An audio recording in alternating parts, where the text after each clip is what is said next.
Hello, আসসালামু আলাইকুম। Last ভিডিওতে শেয়ার করেছিলাম হোমমেড স্বাস্থ্যসম্মত নুডলস। আজকে সেই নুডলস দিয়ে বানিয়ে দেখাবো কিভাবে মজাদার চাউমিনই আপনারা বাসায় বানাতে পারেন।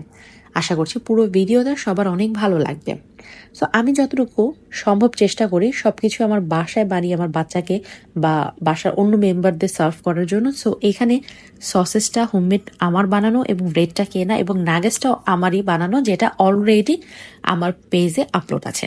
আর বোনলেস চিকেনের সাথে টমেটো সস এবং ওয়েস্টার্ন সস মাখিয়ে পেঁয়াজ কাঁচামরিচ তেলের সাথে ভালো মতো ভাজা ভাজা করে এখানে আগে থেকে কেটে রাখা homemade sausages, nuggets, frozen sausages দিয়ে ভালো মতো ভাজা ভাজা করে একটা ডিম দিয়ে ভাজা ভাজা করে নিচ্ছে। আপনাদের ইচ্ছে মতো আপনারা এখানে সবজিও অ্যাড করতে পারতেন। আর হোমমেড নুডলসটা দিয়ে মজাদার আমাদের চাউমিন রেডি। স্বাদ মতো লবণও ব্যবহার করেছিলাম। আশা করছি ভেজালের যুগে স্বাস্থ্যসম্মত নুডলসটা বাসায় ট্রাই করবেন। আসসালামু আলাইকুম।